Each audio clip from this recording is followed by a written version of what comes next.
আজকে আমি বানাবো কচুর বড়া। তার জন্য প্রথমে কচুগুলোকে কেটে নিয়েছি, নিয়ে এবার কচুটাকে আমি ঘষে নিচ্ছি। আর কচুগুলোকে কিন্তু আমি কেটে আমি ধুয়ে নেইনি, ধুলে কিন্তু আর ঘষা যাবে না। প্রথমে আমি এগুলোকে কেটে ঘষে নিয়ে তারপরে আমি ধোবো। আজকে আমি কিন্তু নিরামিষ কচুর বড়া বানাবো। পেঁয়াজ রসুন দিয়েও বানানো যায়, কিন্তু আমার নিরামিষ কচুর বড়াটা খেতে খুব ভালো লাগে। তার জন্য আমি আজকে নিরামিষ কচুর বড়া বানাবো। কচু ঘষা আমার হয়ে গেছে, এবার এটাকে ভালো করে ধুয়ে নেব। তার জন্য এটা একটা ছাঁকনি নিয়ে তার মধ্যে করে তারপরে আমি কচুটাকে ধুয়ে নেব, নাহলে কিন্তু কচুটা ধোয়া যাবে না। এবার আমি কচুটা ধুয়ে নিচ্ছি। কচুটা ধুয়ে নিয়ে তারপরে আমি এটা কচু বড়া, এই বড়াটা করার জন্য সর্ষে লাগবে, সর্ষে, কাঁচা লঙ্কা, নুন, চিনি, লেবুর রস এইসব দিয়ে এই বড়াটা করতে হয়, খেতে খুব ভালো লাগে। এবার আমি সর্ষে বেটে নেব, সর্ষে বেটে নিচ্ছি। সর্ষে নিয়েছি, কাঁচা লঙ্কা নিয়েছি আর নুন দিয়ে ভালো করে সর্ষেটাকে বেটে নিচ্ছি। সর্ষে বাটা আমার হয়ে গেছে। এবার আমি ভালো করে কচুটা, এদিকে আমার জল ছড়ানো কচুটার আমার হয়ে গেছে।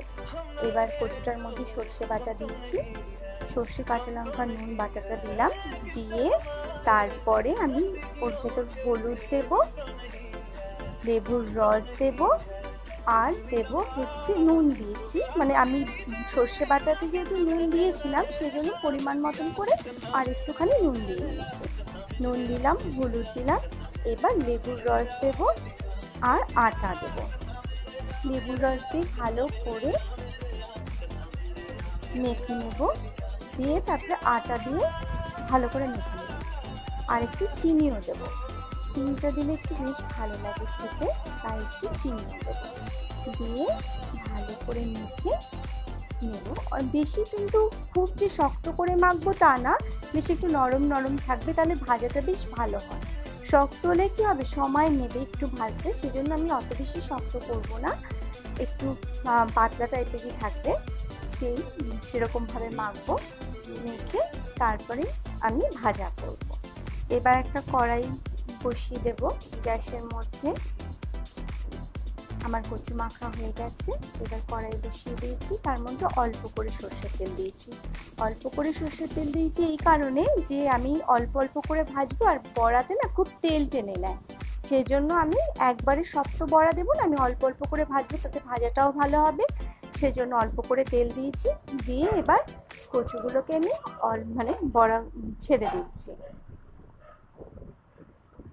কচুর বড়া খেয়ে কখনো বাড়িতে করে দেখবেন, যারা খেয়েছে তাদের তো কিছু বলার নেই, আর যারা কখনো করেননি করে দেখবেন, সত্যি এটা দুর্দান্ত খাবার। এটা একবার খেলে আপনার মনে হবে যে আরেকবার আমি করবই, মানে এতটাই ভালো লাগে খেতে। আমার তো, আমি বোনের বাড়িতে প্রথম খেয়েছিলাম, ওখানে আমি শুনেছি এটা কি বললো কচুর বড়া, আমি যে কচুর বড়া হয় নাকি, বলছে হ্যাঁ খেয়ে দেখ, তো খেয়ে দেখলাম, সত্যি আমার ভীষণ ভালো লেগেছে।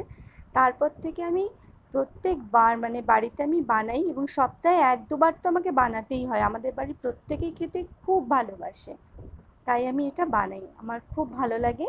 আমার কচুর বড়া আমার ভাজা হচ্ছে, এরকম লাল লাল করে কচুর বড়া ভাজতে হবে, একটু লাল লাল করে না ভাজলে ঠিক ভালো লাগবে না খেতে।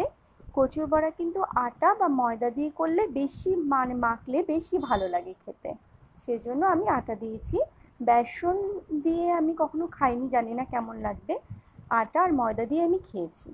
আর এটা নাকি এইভাবেই করে, আটা ময়দা দিয়েই করে, সেজন্য আমি এভাবেই করেছি। আমার কচুর বড়া হয়ে গেছে। এবার গরম গরম ভাতে যা দারুণ লাগবে, শুধু এই ভাজা দিয়ে আপনার অনেকটাই ভাত খাওয়া হয়ে যাবে, এত মানে টেস্ট খেতে। একবার বাড়িতে বানিয়ে দেখবেন, খুব ভালো লাগবে।